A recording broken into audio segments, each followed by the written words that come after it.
Hi guys, my name is Kelley Dennis. I am the CSA Program Manager for Red Bio Farm.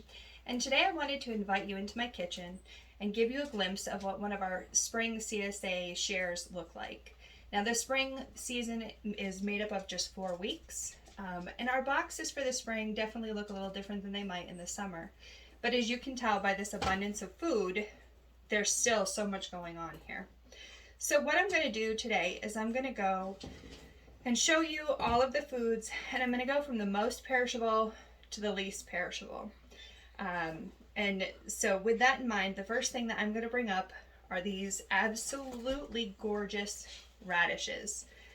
The greens are just beautiful, huge cluster on here, and these are so great.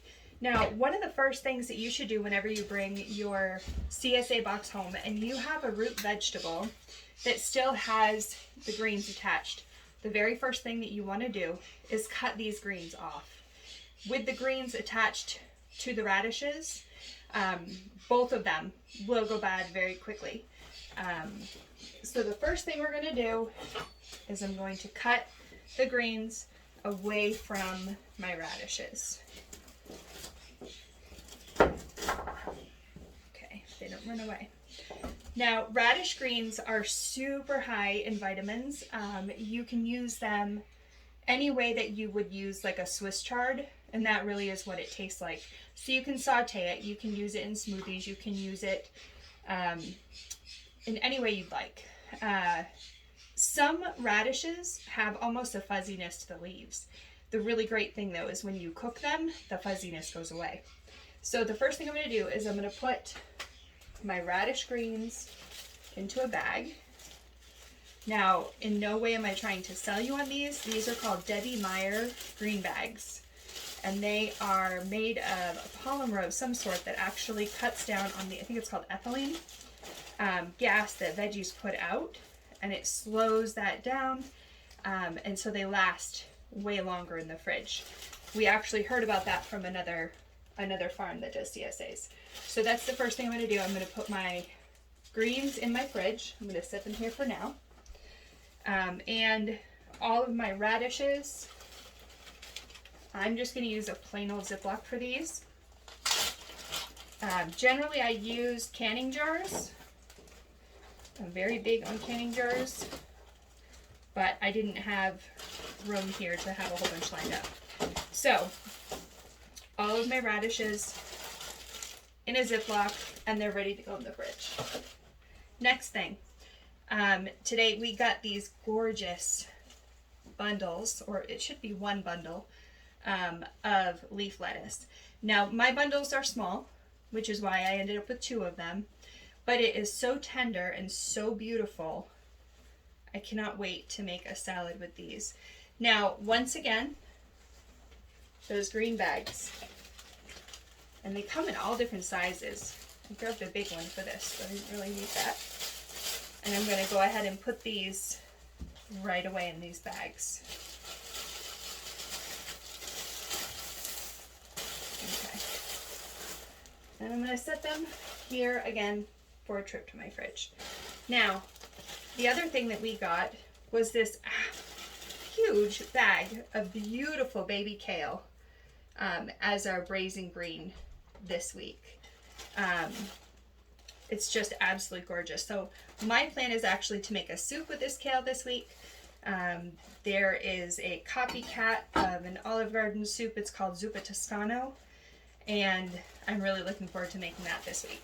So again, those are just going to stay as they are, and they're going right in the fridge. You absolutely want your greens wrapped in plastic. It keeps them in the right moist environment, and they will last way longer for you. Salad greens. Okay, so that got rid of most of our super fragile veggies. The next veggies that I would say here on this list would be my carrots. Now again, if we had gotten the carrots with the carrot tops, we would want to cut those tops off before you put them in the fridge. However, these are gorgeous rainbow storage carrots, and so they didn't have any tops. These ones are going to go in a regular Ziploc.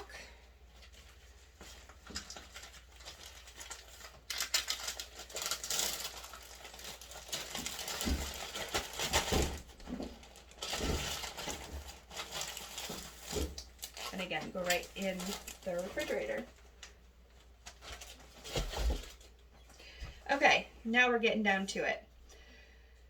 These right here, these 3 roots, they do not have the pink stems. That's how you'll be able to differentiate them. These are called gill feather turnips, and they were actually a variety that were created in Massachusetts, in Western Mass. And they are by far my favorite turnips that I have ever eaten. And I really was never a huge fan of them until I started eating these. Very, very good. Now these guys, again, Ziploc, fridge. I'm going to save space though, and they're gonna share with these other guys. Now, so we got 3 gill feather turnips, and we got 3 of these really, really pretty watermelon radishes. Now, I'm gonna just cut into this just in case you've never actually seen a watermelon radish. The inside of the radish looks like a watermelon, and they're absolutely gorgeous. And you can peel off some of the outer if you want. With radishes, you can either make like a pickled radish, like a condiment. You can use them in your salads. The other thing that has become really popular with radishes, and this would be with the tiny ones, with the bigger ones, is you can actually roast them with a little bit of olive oil and garlic, and they're really, really good. So I am putting all of these in one Ziploc to save space. Now I do want to show you these watermelon radishes, their stem. Actually, I'm sorry, it's not the stem. It's the root that goes into the ground.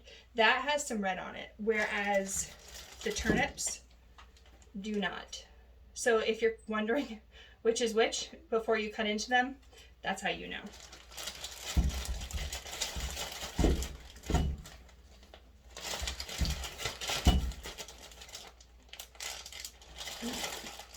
Okay.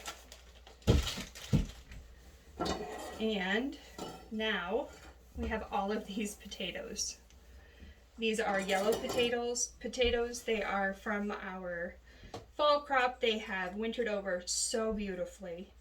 I'm going to use a few of these in that soup, the Zuppa Toscano copycat. And for myself, I want to remember, excuse me, that I want to remember to actually use these up. I don't want them to get tucked away in a corner and forgotten about. In general, with your potatoes, you want to keep them in a cool, dark place. So my place that I'm going to keep them kind of goes against that, but it's only because I'm going to be using these this weekend. So as they come, I'm not going to wash them again or anything else. They're going to go. I have some bins up against my wall where I have onions and my potatoes and sweet potatoes. So I'm going to put these up there. Again, if I was going to try to store them for any length of time, I'd put them over in my pantry in one of the cold, dark corners over there. Okay, and the last thing in our regular CSA box is this gorgeous tomato puree. Isn't that gorgeous? This comes from yellow and orange varieties of tomatoes. So, and this was made from our tomatoes last summer. So that's absolutely awesome. I can't wait to use that. Okay, so that's it for our normal spring distribution box. The other thing that I had the opportunity to show you guys was some of our add-ons. And I was really excited. I had a little bit of leftovers after I did all of my allotments for each pickup. So I'm going to get to show you these as well. So the first thing I'm going to show you are these beautiful eggs. Wingate Farm.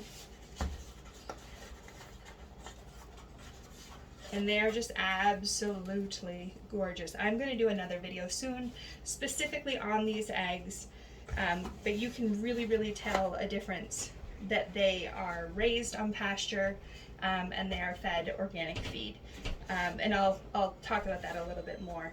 But yes, we have our Wingate eggs. Now in the spring distribution, we have a full dozen because it's only every other week. Now in the summertime, it's a half dozen because it's weekly. At any time, if you want more eggs, you can always ask to have 2 shares or 3 shares or 4 shares or whatever it is that your family will eat. But yes, these are the eggs from Wingate Farm. Mushrooms from Mysotera. They are absolutely gorgeous. And I honestly am not sure what I'm going to do with these just yet. However, mushrooms are super, super perishable, so I'm going to put these into one of their own green bags, and I'm going to put them in the fridge as well. And the last thing I wanted to show is our bread. Now, our bread comes from Red Fire North. The owner of Red Fire North is Paul Boylan, who is Ryan, my boss's, and the owner's father. And this gorgeous bread he makes for us either weekly, bi-weekly, or in the summertime. It's basically daily that he's going to be bringing bread over to us. So you can see this gorgeous loaf. This specific loaf was rosemary and onion. And let me just say here, okay. So it's made out of whole wheat flour, white flour, sourdough starter, local maple syrup, soy flour, canola oil, onions, rosemary, pepper, salt, and yeast. So not any of the weird, crazy ingredients that you find in the grocery store bread. Now, with our bread share, Paul sends us one loaf of bread, and then he also does some form of baked good. It could be cookies, it could be muffins. This week, he included a spiced nut mix, and it's cashews, sunflower seeds, pumpkin seeds, soybeans, which tamari, garlic powder, chili powder, cumin, nutritional yeast, and it's all organic. So this right here is what you would find in our spring week 2 distribution for this year. Now, just a note on bread. In general, you don't want to store it in the fridge. When you store it in the fridge, it can actually go bad faster. It dries it out as well. My favorite way to store bread is actually in a tea towel, just a white, piece of muslin, wrap it up, and I just tuck it up on my shelf. So that's probably what I will do after this. So I hope you've enjoyed a little glimpse into what is in our CSA box this week. And I will try to do these with every distribution for you guys. Thank you. Have a good day.